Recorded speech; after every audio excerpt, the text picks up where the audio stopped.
Infinite Opportunities helps you learn more about the wide range of enriching opportunities at Pennsylvania's 14 state system universities. This week, we'll hear about opportunities in various science disciplines offered across the state system. But first, we'll hear from Cheyney University's Interim President, Frank Pogue. Hello, I'm Frank Brogan, the Chancellor of the Pennsylvania State System of Higher Education, and welcome to our viewers. I'm delighted to continue to have the opportunity to talk about the 14 universities and the 110,000 students that comprise our state system and the infinite opportunities that are provided amidst and among those 14 universities that are scattered all over the wonderful Commonwealth of Pennsylvania. Today, we have the opportunity to talk about one such university. It happens to be the oldest of our system, established in 1837, and that's Cheyney University. We have with us today its interim president, Dr. Frank Pogue. Dr. Pogue is no newcomer to the world of higher education, with over 50 years of experience in the world of higher education. Also, parenthetically, has been the president before of one of our state universities, that's Edinboro University near Erie. So we were delighted to have the chance to tap him and ask him if he could take on the challenge and the opportunity of moving Cheyney forward, revitalizing and establish a bright future for the institution, and giving so many students the opportunity to call Cheyney home and create one step closer opportunities to their dreams and aspirations. So welcome, Dr. Pogue, and thank you for accepting the reins of Cheyney University at what we consider to be an important and transformational time for that institution. As exciting as the history of the institution has been, tucked away in southeastern Pennsylvania, I think its future is beginning to get brighter and brighter, and a lot of that has to do with your leadership, so we thank you for it. If you would, tell us a little bit more about the history of Cheyney, which is fascinating to all of us. Thank you, Chancellor. Let me say first, though, thank you for the invitation to return to the state system of higher education. I had fun here for almost 12 years, and it's great to be back, especially at a place like Cheyney. I'm excited about what we're trying to do, Chancellor, because it's an opportunity, as you said, to address the challenges and stabilize an institution that's made outstanding contributions for 178 years, and we're trying to prepare it for an additional at least 178 years. Cheyney is not just the oldest in our state system. It's the first African-American institution founded to educate former slaves. The amazing thing about it, too, briefly, is that in 1837, the vast majority of African Americans were still slaves. The university was founded for 26 years before the signing of the Emancipation Proclamation. And that just excites me almost every time I say it. And I've had an opportunity to work around Cheyney for more than 25 years in different ways, and I've watched the institution, and it's finally a good thing to be there to participate in the change. Well, we are delighted to have you in that role, and while the challenges are great in all of higher education today, perhaps more challenging in higher education and in the history of our nation in many ways, the challenges that schools like Cheyney have been facing continue at the same time. And it takes courageous people to come together and make sure that that long-term viability is there that will keep the institution rich for many generations to come. Indeed. I wanted to turn my attention to a couple of programs, and there are a lot of things we could talk about with Cheyney, but a couple of programs that I have found and many have found to be very exciting, dedicated not only to identifying worthy students for participation, but then also providing financial assistance to those worthy students. One's called the Keystone Honors Program, and it's largely dedicated toward undergraduate students. And then Bond Hill, which is a program that was designed some years ago to provide identification and assistance to graduate degree seeking students. Can you tell us a little bit about those programs? Right. First of all, Keystone, I don't know of another program in America that has been more successful than our own Keystone program. Right now, we are serving 145 students in that program. As you indicated, they are fully supported financially, but books, fees, and the important thing is that they are supported emotionally. Plans are made every day to address their personal needs, their professional needs, psychological needs, and so forth. What Keystone has demonstrated for me, and I think demonstrated for our state system, is that the students are out there. If we had funding to support students, they can enter and graduate with distinction. The students that you meet in Keystone are very much like students in general, but they are involved in virtually everything. Placing students is easy. Placing them in graduate schools is easy because they are fully prepared as Keystone students. They have the staff, the faculty, the alumni support they need, and they also have the funding. The model is so successful that a proposal has already been prepared to actually move that program closer to being the face of Cheyney University, because it is so important to present the successful students we have. Now, the bond program is basically graduate and professional, so that students can, and often do, receive a scholarship to support them for professional experience and graduate experience. And basically in such areas as law and medicine, podiatry, business administration, medical administration, but all at the professional level. So in both programs, students are supported financially, they are supported spiritually and otherwise, and they are very successful. We have very few problems placing students in graduate programs and professional jobs, and they do a wonderful job representing Well, I have us. found in my time working with you, and believe me, it's been a delight that I've had that chance, and with Cheyney, of course, to identify lots of great programs. Another one that I am quite taken with is a program that I have found since my arrival as part of the state system, the Call Me Mr. program. Yes, Can you yes. tell our viewers a Yeah, little bit about that very unique program, Call Me Mr.? That is a very important program and absolutely necessary. Focused primarily on African American men. It is a mentoring, role modeling program to channel young men and women, anyone, into teaching, urban focused teaching.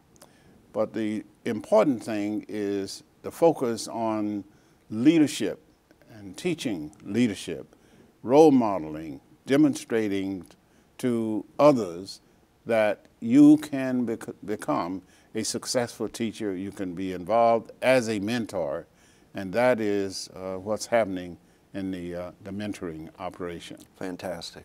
Well, I know the success stories continue to be racked up over many years at Cheyney, but as our time begins to give way, we being the Board of Governors, the Chancellor, and the state system collectively at a meeting, had the opportunity to pay tribute to one of Cheyney's best and brightest.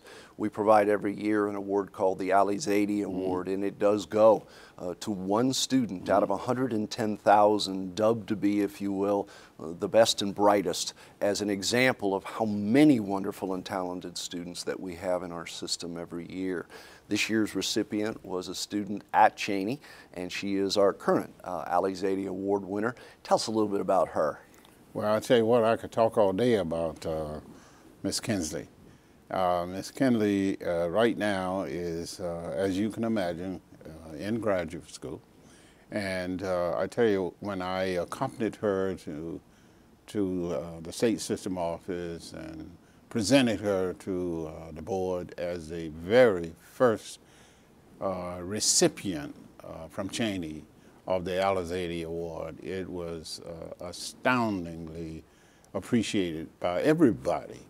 The accolades are still coming in. She has been everywhere. She's internationally traveled. Within the country, she has gone to other graduate and professional schools and participated in conferences. She has written papers and participated in panel discussions. And so she is everywhere. And on the campus, she was the same way. Very unassuming, but a natural leader. Well, I know when I spoke to her at the meeting, I was quick to point out what a credit she was to Cheyney. She was very quick to point out that without Cheyney, she wouldn't be in that position. Yes. And that's the love affair, I think, that continues to exist between the student body and the faculty, the Cheyney community, and that wonderful institution. And it has been a pleasure working with everyone at Cheyney in helping to shape and craft its future, as we must do in all of higher education. How do we make sure our universities are ready to tackle the challenges of the 21st century, not the 20th? And I think Cheyney is helping us in many ways take the lead in that regard. So Dr. Frank Pogue, we could talk all day about Cheyney. I certainly could, but I will end where I started. Thank you for accepting the challenge of the interim presidency of Cheyney. Thank you for what you, and through you, everyone in and around Cheyney are doing collectively to develop that vision for the future of the institution and its place in our system, the Commonwealth, the country, and the world. We're delighted to have you with us. Thanks for being here. Thank you very much. Coming up next, explore more opportunities offered at the universities in Pennsylvania's state system of higher education. I'm a bio major. I'd like to be a physician one day. I think it's really exciting to be able to take what I've learned in class and then apply it right into my research. I think students always reinvigorate me. They always ask the questions that need to be asked, and often they put the research on the track that it should be on. I think that's when you are able to learn and fully understand when you actually put it into practice. Bloomsburg University helps me unleash my inner biologist. Welcome back to Infinite Opportunities. Next, we go to Slippery Rock University to see what one researcher is doing to combat a potentially fatal parasite that affects 200 to 300 million people around the world. Biology is an exciting and very, very interesting field, and here at Slippery Rock we are engaged in research that could impact our entire world. Hi, my name is Wayne Forbes. I am an associate professor at Slippery Rock University in the Department of Biology, and I'm very interested in research that can help many individuals across the world. There is a parasite known as threadworm, and it's known to affect between 200 to 300 million persons across the entire world, even right here in the United States. This parasite literally, to infect the individual, it pierces the skin. And some years ago, I became interested in finding a cure against this worm infection that can cause fatality in humans. And I looked at plants that have been known for treating roundworm infections and found this one plant that was very, very effective.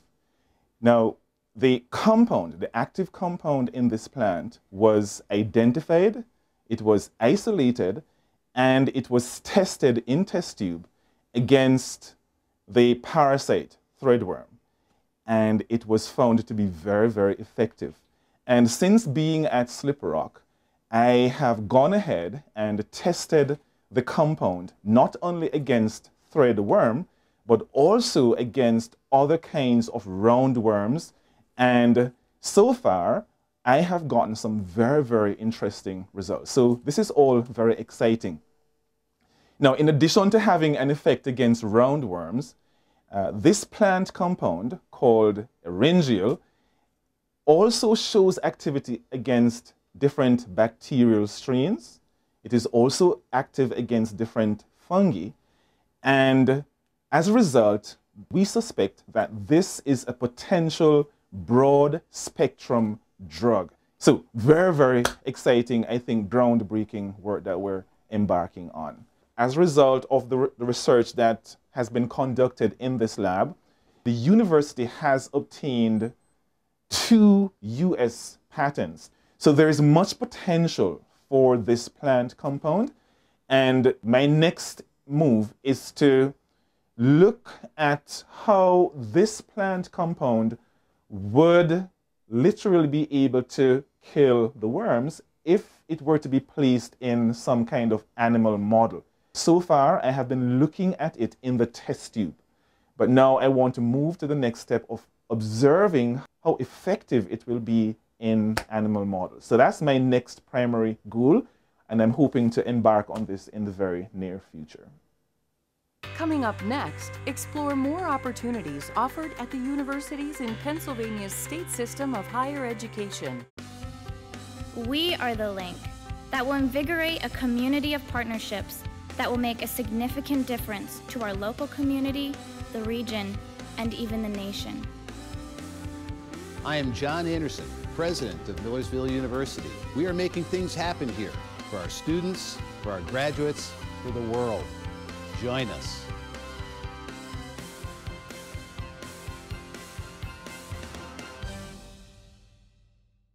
Welcome back to Infinite Opportunities. Next, we go to Westchester University to learn how a professor's childhood interest led to teaching students to study how animals adapt to their environments. I'm Dr. Frank Fish. I'm a professor of biology here at Westchester University.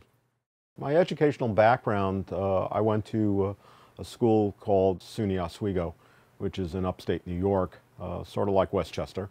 And then from there, I went to graduate school at Michigan State University, got my master's there, and then my PhD also at Michigan State University in the field of zoology. I mean, ever since I was probably 5 years old, I always wanted to work with animals.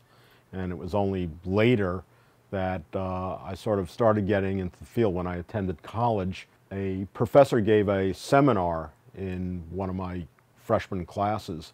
And he talked about how he went up to mountaintops and shot little furry things called pikas, take it down to the lab, and he'd analyze it for high altitude adaptations.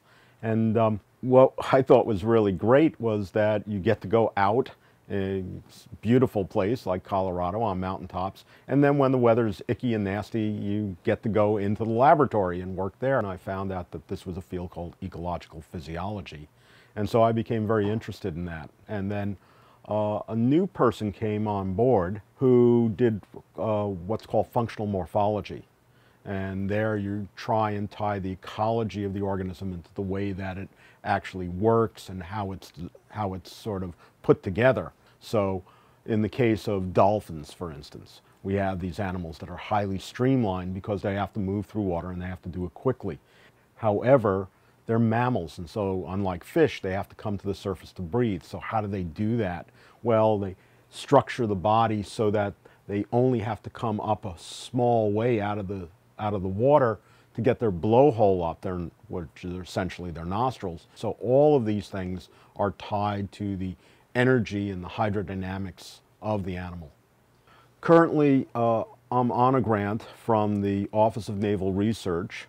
And what we're looking at is sort of the biomechanics of flexibility in natural oscillating propulsive systems. So to simplify that, what we're looking at really is tuna tails and dolphin tails.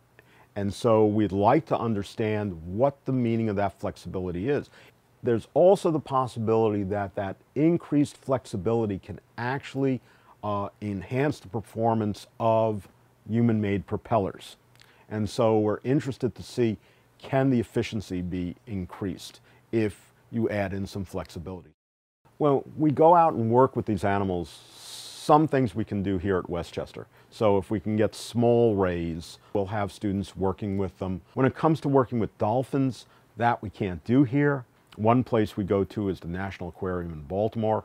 I bring some students with me, and what we're doing there is we'll set up a video camera and we'll record these animals swimming at different speeds, and then later on, again, we'll take this video into the laboratory and we'll actually analyze and look at the flexibility and the flukes of these animals. One thing I'd say is students are very important to the working of the lab, and also, I have to say, my success. A lot of times I'll take students to these various places to do work, and so when they're there, we actually involve them. They'll be doing jobs, so they're not just sitting around. So we'll have students actually running cameras or providing syncing flashes, making measurements where they can.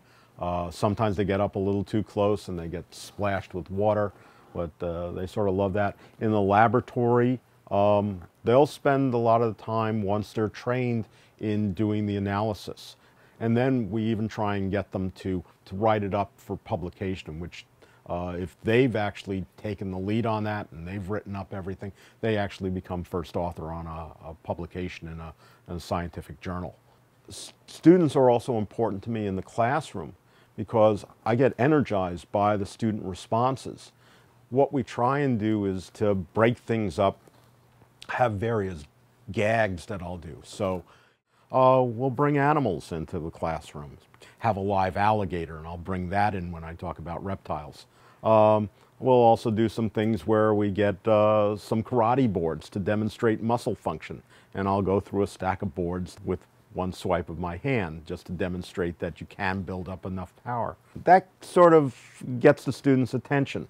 So it makes it more fun, and if the students are having fun, then they're going to come to class and then they're going to learn. Coming up next, explore more opportunities offered at the universities in Pennsylvania's state system of higher education. We don't just spark minds. We set them on fire. Welcome back to Infinite Opportunities. Next, we go to Edinboro University to meet a team of forensic scientists who teach students the techniques to solve crimes. After 9/11, with the crash of United 93, I had the opportunity and I was called upon to actually respond as part of the disaster mortuary operational response team. So I was actually sent to Shanksville, Pennsylvania, to help with the identification of those individuals. I had an opportunity to go and help try and recover some of the remains from the actual crash site, but I spent most of my time in the temporary morgue working the triage table so that I was actually sorting the remains into remains that could be identified potentially and remains that were too fragmentary to be identified. 20 years of my career was spent in Florida, and if you were to watch any of the major TV shows or listen to the news, most of the high-profile crimes seem to occur in the state of Florida. I've had a lot of experience, a lot of exposure to heinous crimes, many serial killers, including peripheral work that I did on the Ted Bundy case years ago. Many serial killers since then, serial rapists, using DNA to try to identify those individuals. They found an embalmed human head down right above Pittsburgh. It's the economy borough.